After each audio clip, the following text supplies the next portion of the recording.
for that, and we're going to move straight on to another tale of innovation from Google to Pokémon GO. Today, innovation has become much more than just a word. It's an imperative. More and more companies are investing in building a corporate culture that fosters innovation and creative thinking. Our next speaker will share his perspective on innovation in different corporate environments by explaining the history of Pokémon GO. He'll delve into how it all started at Google as an April Fool's Day prank, how Niantic pioneered the new genre of real-world gaming with Ingress, and how the partnership with the Pokémon Company, the IP holder of the infamous franchise, has evolved.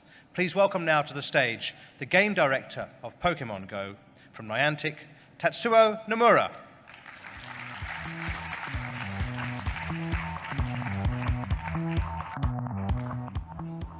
Hello. The previous talk was pretty interesting. Live stream to get too many gifts. I won't reject if you have to give me. That was really interesting. So I'm invited by Google today here to talk about innovation. But I'm not really an expert on that topic, so I checked the dictionary. So according to Webster, innovation is a new idea, a device, or a method. So I thought, a new idea, that sounds a lot more familiar to me. So I can talk in that perspective. So today, I'd like to tell you about a story of new idea and innovation. My name is Tatsuo Nomura, Senior Product Manager for Pokémon GO. I started my professional career at Google as a software engineer. I worked for Google Maps for about 4 years, then joined Niantic. And since then, I've been working on Pokémon GO. I hope many of you have already played the game. Anyone haven't played it yet? Okay, a few. You should download it after this session. So, who is Niantic? Niantic was founded as an internal startup within Google in 2010 by John Hanke on a mission to bring people to the outside to explore the world.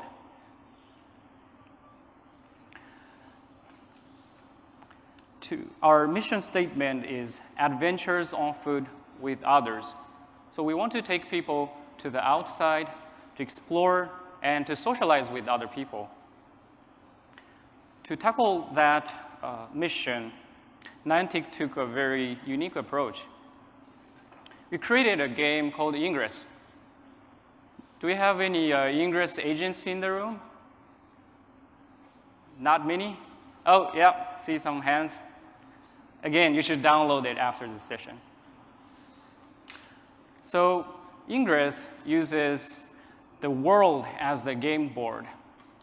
This means instead of telling people that you have to go to the outside, stop playing video game on the couch, we created a game that has to be played outside. We incorporated millions of real-world locations as what we call in the game terminology, portals. These portals are located at interesting places such as historical landmarks or public art installations. This one here is called Cupid's Span. It's a famous landmark in San Francisco next to our office. So in Ingress, players, or what we call agents, are divided into two groups or two factions, blue resistance and green enlightened, to do territory capture battle. You can think that is a capture the flag type of game, except in the real world, using the whole world as the game board. So agents will visit these portals and take game action. And you'll be able to link a portal to each other, create these links. You have 3 links, you will make a triangle that becomes a field. And that's what I meant by territory capture. This is a map. It's a snapshot of the game state at some point. So what this is showing is each point is a portal. So the green ones are taken by the enlightened, and the blue ones are taken by the resistance. What's fascinating here is that this means at some point, real people actually visited all these places to play the game. So Ingress is available in more than 200 countries, and since launch, been downloaded more than 15 million times.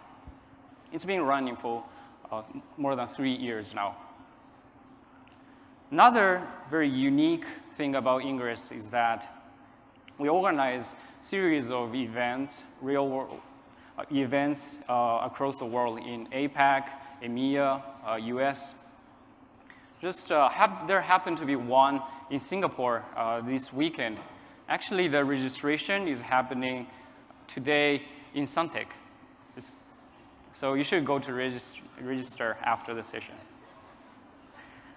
So Niantic's mission, as I described, is adventures on food with others. So we want to take people to outside, and Ingress is a means to that. I think what's important here is that don't mix the purpose and the means. What we wanted to do is take people outside. Ingress is the way we did it. I'm going to change the topic a little bit. I promise I'll come back. So 20%. At Google, where I worked before, it is encouraged to do things that are not a part of your core job. You can spend 20% of your work time do projects that it could be anything. It could be volunteer. It could be making an app, pretty much anything. And the company supports that. For me personally, I spend my 20% making jokes. That is real. Except I was making jokes on the April Fools. I was working on Google Maps back in 2012. Google has this tradition to do April Fools pranks every year, across different products like Gmail, Google Maps, or YouTube, or any product. And in 2012, I was working for Google Maps. So when we were discussing what to do for that year's prank. I played a lot of video games growing up, like Street Fighter, Super Mario, Final Fantasy, Metal Gear, and of course, Pokémon. Back in the university, I actually created this handmade NES Famicom by myself. We had this class. I was majoring computer science, and we had a course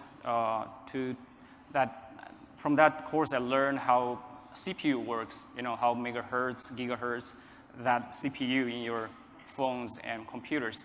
So I thought I could make something interesting out of it. And I created a NES. It actually worked. So it was very, very natural for me to think about the April Fools in the context of video game. So I thought, what can I do? Because we were Google Maps, it must be something related to the map. So I thought, it would be cool if I changed the Google Maps to look like the RPG games, like the Dragon Quest. It's also known as Dragon Warrior in the Western. So I spent a couple hours, made a prototype using Chrome extension. So if you worked on products, you would know that there's a huge difference between a prototype to the real product. After this prototype, I think it took me and my colleagues about 2 months to make a complete product. But this prototype only took me like a couple hours. But that was enough. That was good enough for me to convince all my colleagues that this is a good idea and we can make it. So we worked on it. We turned the whole Google Maps, the entire world into this 8-bit theme. You can actually pan around, zoom in, anywhere you go, it's rendered in this, this style. If you zoom in here, this is Japan. You see that little mountain Fuji, and some cities will have this town icon from the Dragon Quest. And Tokyo is a big city, so that is a castle. We also created these 8-bit themed landmarks on our own. Like, this is a snapshot from Paris. Of course, then we had some monsters, hidden monsters in the map. We also, with the help from the creative agencies, created a video. Because it's an April Fool's prank, just having the product is not enough. We need a joke. So we made this video, and we told the world that Google is going to make Google Maps available on NES. This video actually was awarded in Spike's Asia 2012. So it's not coincidence that I'm standing here talking about this today. So after the success of this 8-bit map, I kind of became the go-to guy for April Fools. The following year, we did this treasure map. It's a similar concept, except that this time we changed the whole map to like treasure map or pirate map, if you will. And we put hidden treasures here and there. Users were able to, pan around and do scavenger hunting. And the following year, so now the dots are started to connect. This is what we did in 2014. It's called Google Maps Pokémon Challenge. 2014, when we were talking about what to do with the April Fools, I moved from Google Maps desktop team to the mobile team. It was a year after that. So the previous April Fools were all, you can pan around, do stuff, but there weren't much interaction. So I wanted to do something that is a little more interactive, that user can interact with the game, so make it a lot more like a game. So I thought it would be cool, because again, I always think this in the context of video games. So I thought it would be really cool to have this Pokemon appear on the map, and you can catch it. So just like usual, I created a prototype. This took me about a few hours as well. So on the prototype, there was a Pikachu on the map, and I was able to tap on it and to catch it. That was it. But that was good enough for me to show it to the coworkers and to convince them this is a good idea. And just by a very, very odd coincidence, the Pokémon Company, who is the IP holder of Pokémon, are in the same building as Google Japan. At that time, I was working for Google Mountain View in California, but I was on a business trip to Google Japan. So we took this prototype, brought it to the Pokémon Company, and showed it to them. And they got very, very excited about this project as well. So we worked it together and make this Google Maps Pokémon Challenge. This year, the joke is Google is hiring Pokémon Master. There's a video. It got like about 20 million views on YouTube. You should check it later. We even printed this business card, Pokémon Master business card, and we sent it to the people who caught all the Pokémon. This is signed by me. So for all these April Fools, we created videos, and you can find it on YouTube. So what I learned from all these projects is that how important it is to create a prototype. It doesn't take you much, but imagine if I didn't create all these prototypes, if I only had like 20 slides of words explaining what I want to do, if I brought that to the Pokemon Company or to my coworkers, all these might not have happened. So that's what I learned, making a prototype and showing it to people. After the success of Pokemon GO, John contacted me.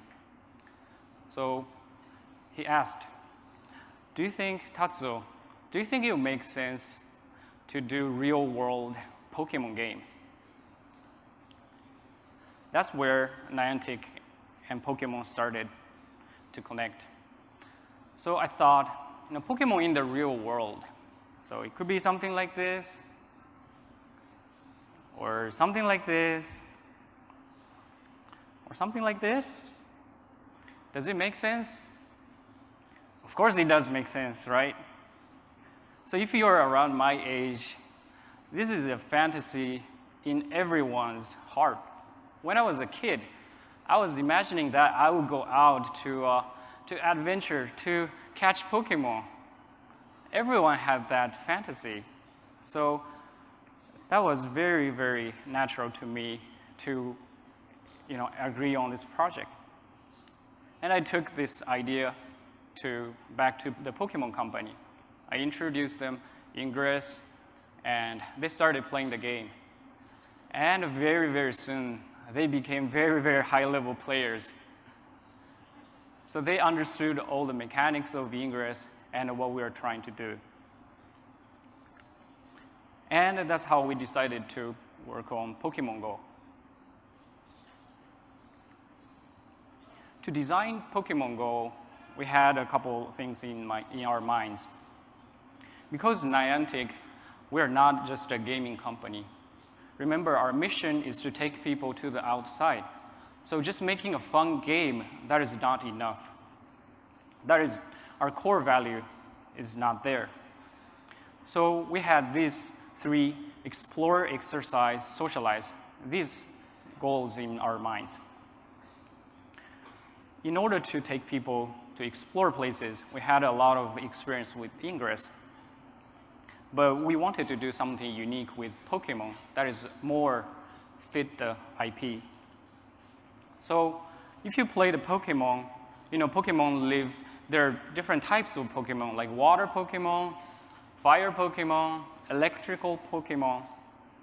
So we mapped the places in the world to the Pokemon habitats. For example, if you go nearby the water, you're very likely to find a water Pokemon like a Magikarp or Psyduck.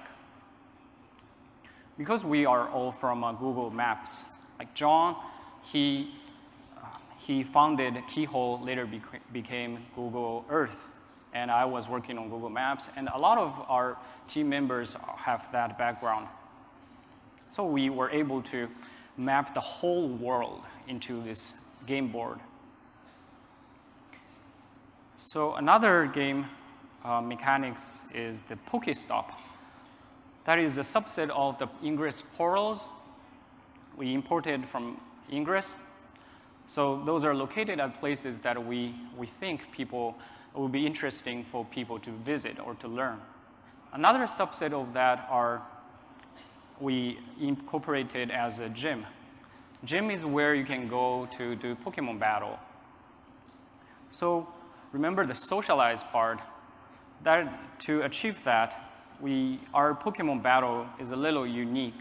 It's different from other Pokemon games. In the Pokemon GO, players or Pokemon trainers are divided into these. They can join one of these three teams, and they can battle to take control of gyms. So if you go to a gym, if the Pokemon there are too strong, what you do is you can bring a group of friends. And if you battle together, there's a very, very good chance that you'll win that battle. So all of this game design, we had the goals in mind. Another game feature we have lately we launched is the buddy Pokemon. So you have your buddy Pokemon, you can pick your body and walk with it and make it stronger. So another way to encourage people to walk, to exercise. Pokemon Go, since launch, we had more than 500 million downloads. Thank you. It's available in more than 90 countries and regions. And one very important stat is that trainers walked 4.6 billion kilometers combined. 4.6 billion kilometers. This is how long that is. The left corner is our little Earth, and the right corner is Pluto. That is about 4.6 billion kilometers. I flew in from San Francisco yesterday. It took me 16 hours. I thought that was really far. But this is way beyond that scope, that scale. This is particularly interesting or important to us. This number is more important than like revenue or other numbers. Because our goal, our mission is to take people outside, this number is a testament to that. So what we believe is that the fun is actually beyond what's in your phone, beyond what's displayed or the things here. This is an example of a real-world Pokemon event organized by users. This one happened in Sydney. We launched Pokemon Go first in New Zealand and Australia. And right after we launched the game, people started to organize this event. You see there are hundreds of people gathered to play the game. So it's not, you can play by yourself, but it's a lot more fun if you play with others. So what's fun is not what's here. It's how you play it with others, how you communicate. That are the part even more fun than what's here. Another example is this event in San Francisco. I personally visited this event as well. It's organized by users. There were thousands of people gathered. We walked around to just catch Pokemon. And what's important is everyone was cheering, laughing, looked so happy. And of course, I was the happiest among them. Whenever someone catches a Pokemon, there will be a high five and cheers everywhere. This is another event happened in Chicago, again organized by users. There are a lot of other examples happening all over the world. People gather together, go together to catch Pokemon. This is another example of people from a very diverse group, different ages and genders. When we designed the game, we had this, besides those three things I talked about, we also wanted to make sure this game can reach to as many people as possible. So as a gamer, as an engineer, myself and our team, we tended to make things complicated to target hardcore gamers. But we made a deliberate choice to not do that, to make this game available for anyone virtually. So I heard stories like my friend's mom is playing, my friend's grandma is playing. That is really, really special to me. So when we designed this game, we thought about AR. AR stands for augmented reality. When you say AR, many people will think about the camera overlay, right? You have the camera, you have some 3D object in front of it, and with some gyro technology, you see the things through your camera. Many people think that is AR. But I think that is just a small part of it. It's not everything. I think AR should augment the reality, not augment your phone, not augment your display. It should augment reality. What do I mean by that? I will show you a couple examples. This one, there's a person who were suffering from health issues. But he started out, after we launched Pokemon GO, he downloaded the app and installed it. And he started to go out to walk. And he lost 10 pounds in a week or two. So he wasn't a big fan of walking or anything. But by playing Pokemon GO, he was able to naturally walk and be healthier. This is another example. You see the photo. It's a very, very diverse group. People from different races and from different ages.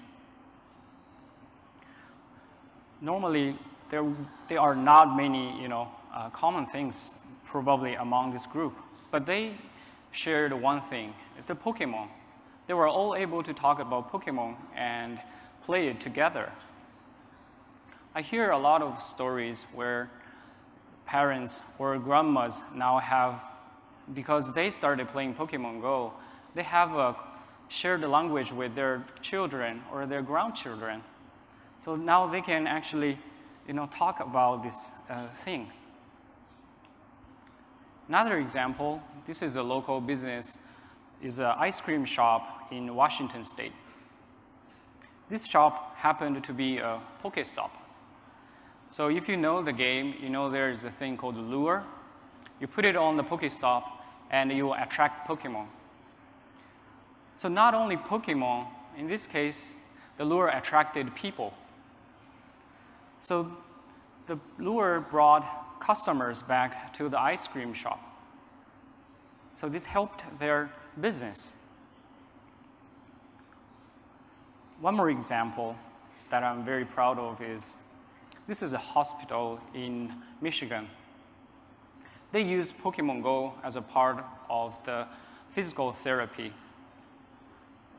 So if you're a kid, if you're injured, physical therapy is not that fun. You don't want to get out of your bed and do all these moves. But by integrating a gameplay, Pokemon GO, into it, they were able to have kids move their arms, stand up, walk, and actually help their, make them, play the game, have fun, and at the same time become healthier. One more example. This is a post on Facebook of a parent of a kid suffering from autism. So if you know autism, it's very difficult to communicate to other people, for people suffering from autism. This kid were able to, after downloading Pokemon GO, were able to go outside to talk about Pokemon with other people, to talk with strangers. So that actually changed the kid's life. That's what I mean by augmented reality is not just your phone. It has to augment the reality. It has to augment people's life. So when we design these games or in our daily work, our focus is not only making the game. Our focus is the Ingress agents, is the Pokemon trainers, is the people. It's the people in the real world. And I think that is our innovation.